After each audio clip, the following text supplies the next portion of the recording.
Okay, friends. Hello.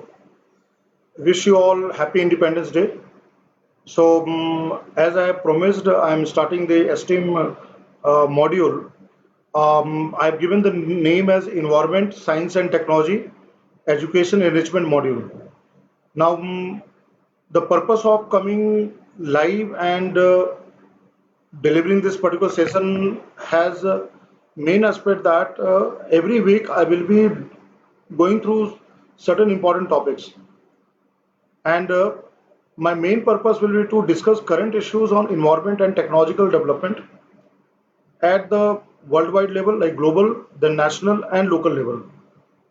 Even I will highlight important aspect of the from the newspapers, then some scientific journals, website, magazine, and one more component will be to talk about legal and policy response to address these issues and developments and create a kind of public awareness on all important emerging areas in field of research, either in environmental science or in technological development and in public policy and their applications which are related to human existence, right, from day-to-day life application point of view.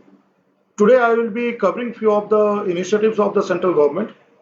I'll be going through those topics. Like for example, I have selected today for three important uh, development from central government. One is from CSIR labs. Second will be from Department of Biotechnology, and third will be from Ministry of Electronics and Information Technology. So, if we go through the important initiatives, there are several are there.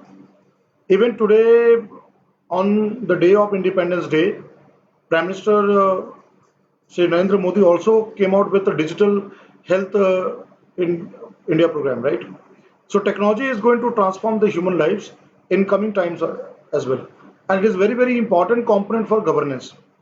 So let us go through certain important initiatives. The first one I'm covering from Department of Biotechnology under the Ministry of Science and Technology. The government has started a program called Ummid to tackle inherited genetic diseases of newborn babies, and it was inaugurated by Minister of Earth Sciences and Minister of Science and Technology, Dr. Harshvardhan, on 23rd September 2019.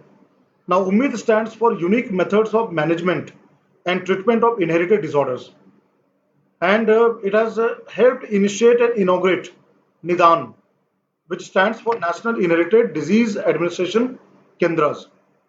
Now, it is a very important program, and it tries to look into a kind of area of a disorder which are basically neglected, or sometimes called rare.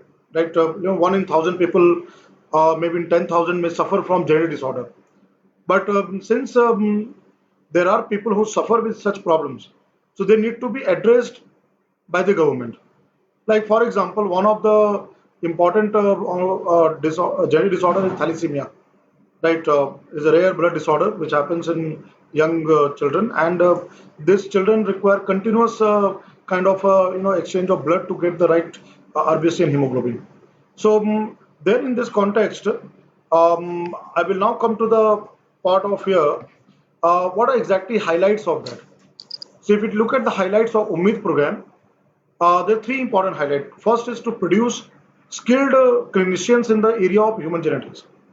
Since Ummid is a program on genetic disorder, so human genetics based, and for that training centers will be set up for the clinician, and it will be in the field of clinical genetics and genetic diagnosis, where the early diagnosis of the genetic disorders can be done in the infant, and then right type of interventions can be applied.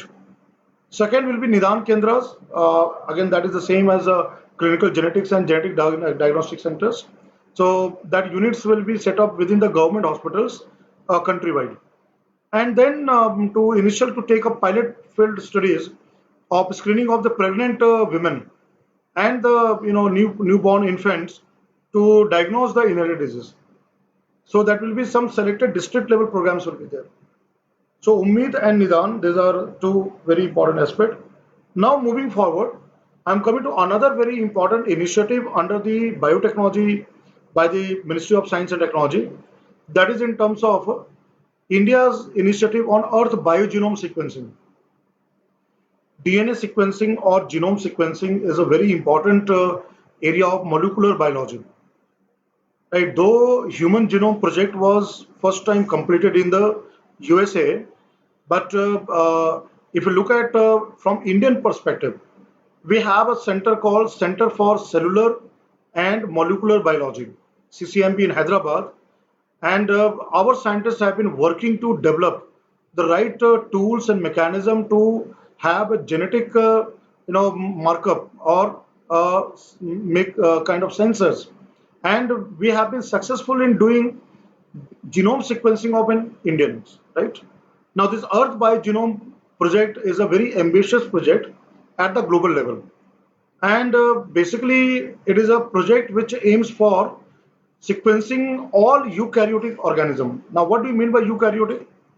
Like human beings are eukaryotic, those who have a complete cell with all aspect of nuclear membrane, then DNA, genome, everything is there, right? Bacteria are considered to be prokaryote. They have not well-defined nucleus, but in case of human, plants, algae, fungi, right, whatever we come across, they're the eukaryotic organism. They have well-defined kind of a cell, and those eukaryotic organism worldwide, thousands of scientists are now involved to develop this, you can say, web of life, where the genome sequencing of all eukaryotic organisms will be conducted. Indian scientists are also part of this consortium, and this program of Department of Biotechnology is very important. Now, that's what this 24 institutes from India, many of them come from the Department of Biotechnology, will be part of it. There are certain institutes from CSIR, Council of Scientific Industrial Research, which will be involved in this area. And we will be able to do the sequencing of plants and animals. Now, as part of this consortium, Indian scientists will do the genome sequencing of 1,000 species of plants and animals. And for that, government is going to spend 440 crores rupees on that. Now, how it will help? Now, the question is how it is going to help. So, it is going to help in three ways. The first will be collection and preservation of endangered and economically important species.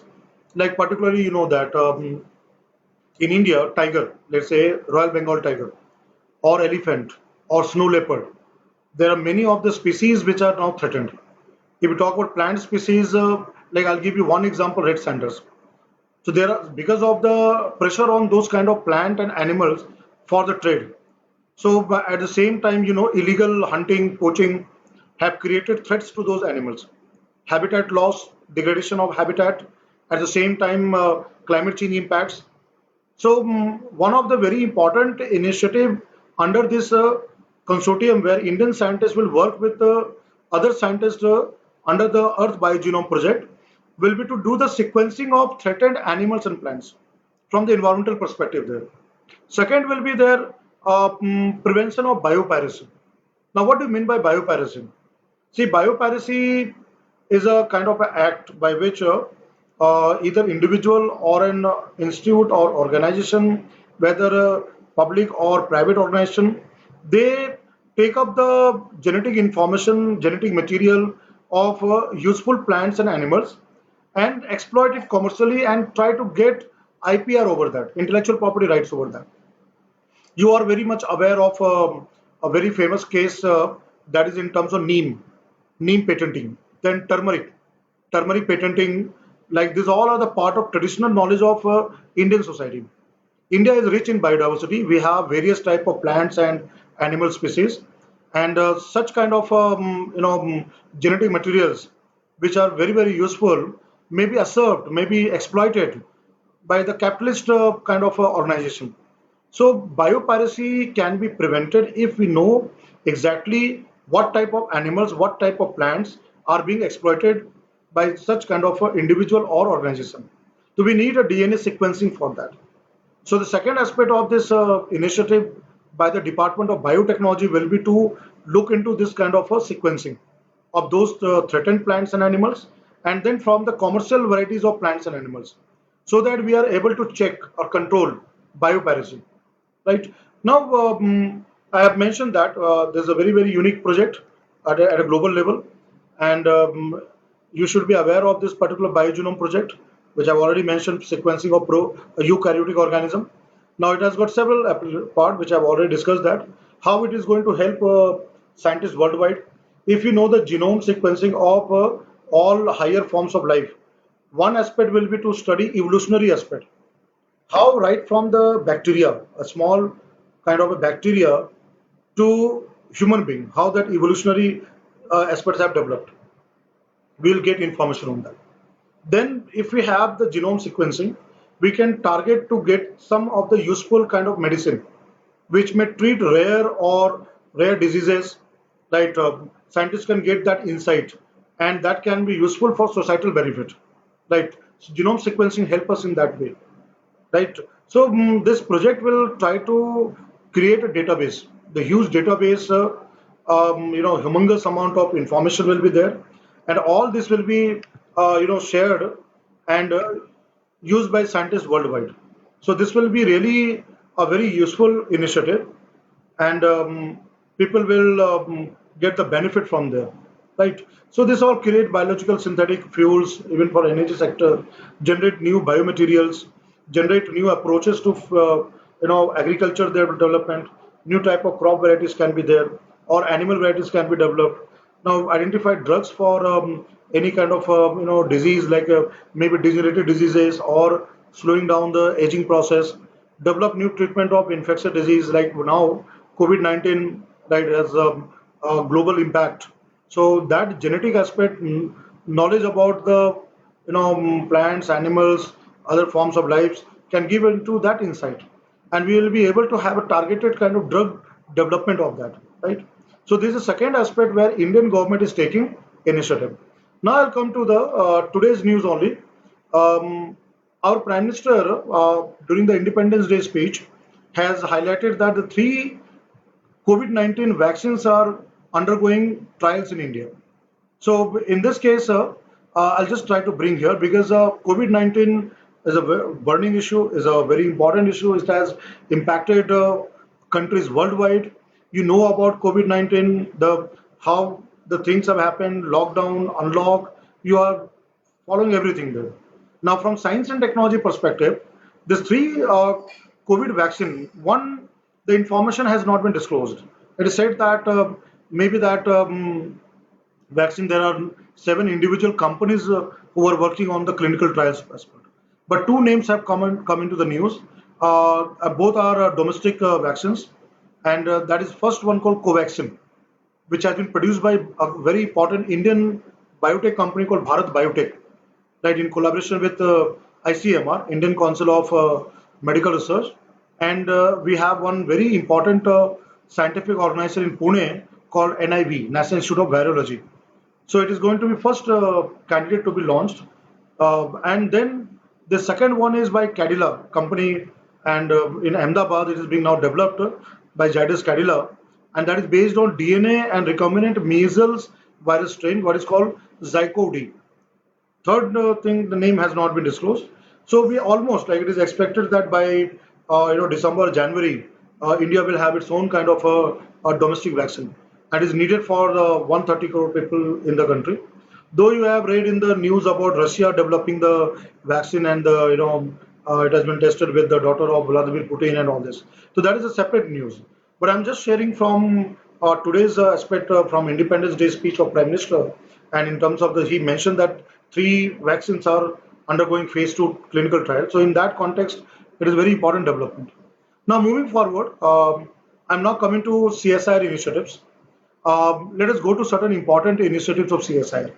One is the indigenous fuel cell system, like fuel cell technology, the advanced batteries and fuel cell. Today we are using lithium ion batteries for mobile phone charging or laptop, right? But in future, hydrogen fuel cell, microbial fuel cell technology can be there. So on 26 September 2019, President of India Sri Ramnath Kovind, he came out with this first indigenous, he unveiled or inaugurated first indigenous high temperature fuel cell system, which has been developed by CSIR in partnership with Indian industries under the program. The name of the program is New Millennium Indian Technology Leadership Initiative. NMLI, MITLI. Right, that was done on the CSR Foundation Day in New Delhi, and is being now developed based on public-private partnership. So their institute like NSI, this NCL, Pune is involved there, National Chemical Lab there. Then NPL is then CCRI is involved there. So these all centers are involved together, and it is working with two Indian industries. One is Thermax Limited Pune, and second is Reliance Industries Limited Mumbai, and they are trying to develop such advanced fuel cell technology. Right. Today, I'm just discussing about the initiative part of it. Scientific concepts and the detailed part I will be dealing in the my next sessions and in STEAM program. But now I'm just giving you the idea there. Right. Now coming to another important one and linked with biotechnology. So that is CSIR has been conducting whole genome sequencing of over 1,000 Indians for biomedical application. I mentioned that Human Genome Project in the USA, that by NIH, National Institute of Health there, 2001, when the entire blueprint of human being was developed, deciphered by the by biotechnologists there. But now Indian scientists are also working on that. So we are going to have 1,000 Indians all over the country whose genome will be sequenced and will create a database for Indian genome. So there we are IndiGen Genome Project. That is the name of the project is given IndiGen Genome Project, and this Dr. Harshvardhan inaugurated this program, and this whole genome data will be important for knowing the our profile, the kind of ethnic profile, right? Then in terms of there will be baseline data which will help in the field of targeted medicine or precision medicine field there, in terms of health aspect of that. The second important initiative which has come from CSIR lab. Now coming to the third important one, that is in terms of NIRI. It's a very very important institute in Nagpur. It is called National Environment Engineering Research Institute. It is a CSIR institute. It has launched India's air quality interactive repository named Ind Air. Now, from the environmental perspective, now technology and the environmental perspective, so NIRI has developed this type of database and repository. That has been given the name Ind Air. Right? It will very unique project, very very unique. What is going to be done in Ind Air is that scientists will archive, right, in this repository or database will archive 700 scanned materials from pre-internet era. See, if we talk www, World Wide Web, or the internet, what we use, it has started developing from 1950s onward. Now we are full-fledged using the internet there. But now imagine before 1950, in the 30s and 40s, right before independence, that time. So whatever the materials are, they will be scanned, and 170 reports will be studied, 100 cases will be studied, and 2,000 more than 2,000 statues, like statues will be studied, and that will provide the history of air pollution research. Like for example, I'll just try to correlate that. As you know, one area in order to know the age of a sample, that is a radio dating that is called C14 carbon dating. We find out the age of the sample, mineral, rock, plant, animal, whatever we want to study. But let's say air pollution. Imagine that 1901, and then coming to now, uh, in terms of so those 1900 one, and now you consider at this point of time, like for example, right now, if you just know what is the condition of air pollution, if you compare that, we'll find a big difference there. That there will be a big difference because the air pollution has increased.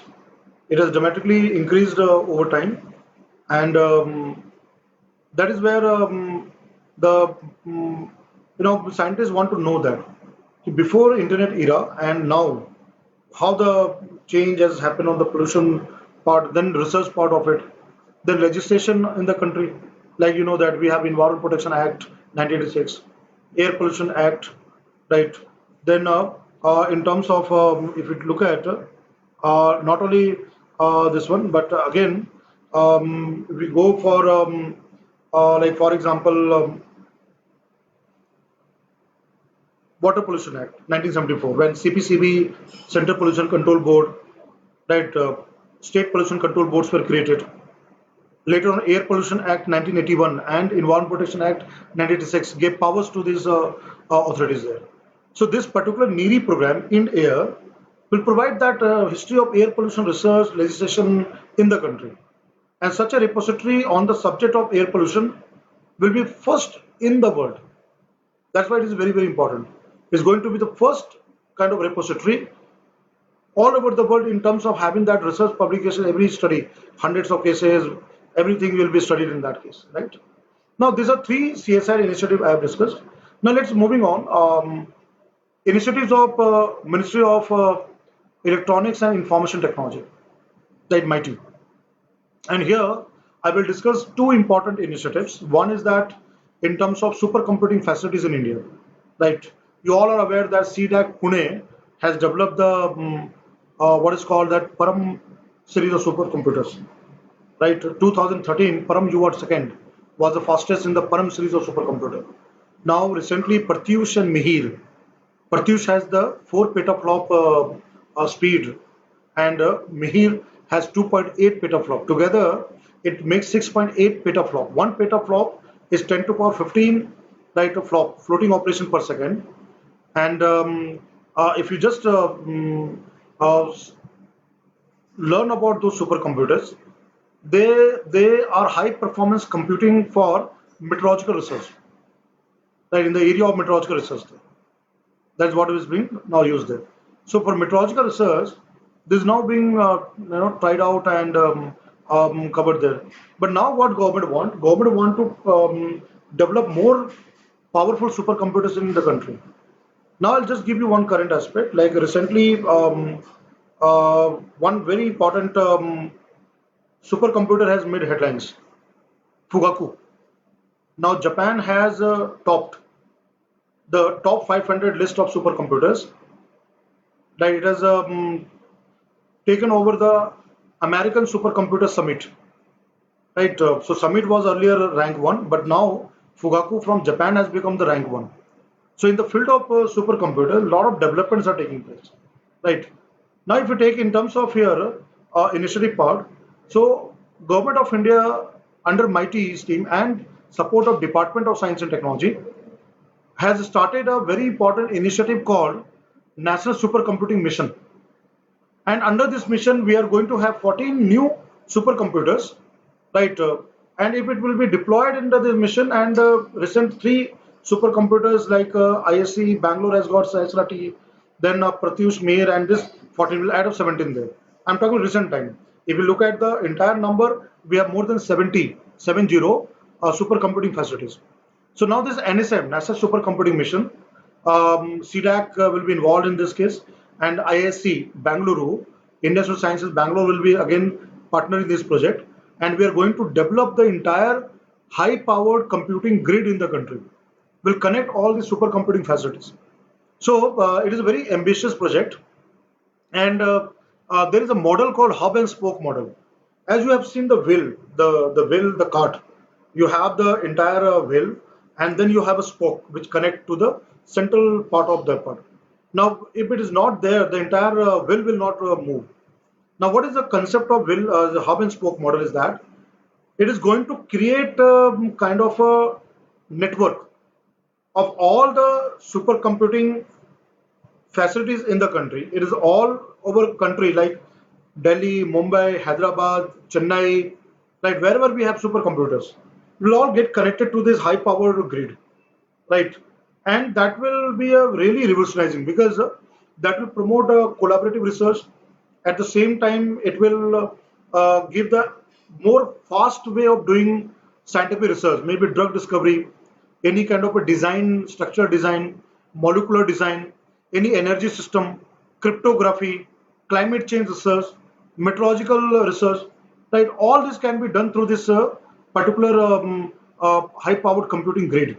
So we are going to create that one, and hundreds of teraflops together will come out with that. So there's going to be a 3 petaflop kind of thing, and we are going to connect all this network there. High-speed network we are going to create, So that is going to be a very, very important a kind of scientific and technological development in the country. Now I'm coming to another very, very important thing which you have to be aware, that is in terms of quantum computing, right? Quantum computers and quantum computing. Recently, Mr. Ashutosh Sharma, who is the Secretary to the Department of Science and Technology and Minister of Science and Technology, has announced that government is going to gear up in terms of funding and doing research in developing the quantum computers and quantum communication system in the country. So we are working into that direction, and it is going to be a very, very important development in the field of advanced computing. So if you look into this part, so quantum information science and technology, what is called QUST, this is the name of the program given, and the broad objective of this QST is that Indian scientists will work together with industry partners and all the stakeholders to develop and demonstrate high-end quantum computers. As you know that Google company has developed quantum supremacy, a kind of a chip which is a 54 qubit. Quantum computer works on quantum bits of information, those 54 qubit, and it can do the kind of calculations in 200 seconds, which fastest supercomputer of the world may take 10,000 years to do the calculation, and just only 54 qubit. Google company has developed that quantum supremacy. So the many of the private companies, big multinational companies are investing into the field of quantum computing and kind of communication system. And we also want to do it. Indian government also want to accelerate quantum research in the country. So first part will be to develop such high-end quantum computers, right? Now second will be quantum communication and cryptography. See, quantum computers with the principles of quantum mechanics like superposition and entanglement will be able to encrypt the data, and it will require fewer number of steps to do all the scientific research. Plus, it will cyber security point of view, it will secure the network. So we are looking to that particular perspective under the QUST program, right? Third aspect is that it will help inspire the other type of technology where we require kind of quantum-based kind of encryptography and cybersecurity kind of aspect there. Then plus advanced mathematical quantum techniques will be developed, software algorithm will develop, quantum information system will be developed, and there is a one program what is AI, artificial intelligence, where the pattern recognition and the software, deep learning, machine learning. So this all can be supported through quantum computing and information system. It is a very, very ambitious project, and central government, Department of Science and Technology, plus the Ministry of Information Technology are working together to accelerate quantum race in India, and this program becomes very, very important. Right. We'll later part go to the discussion of the technological and the conceptual part.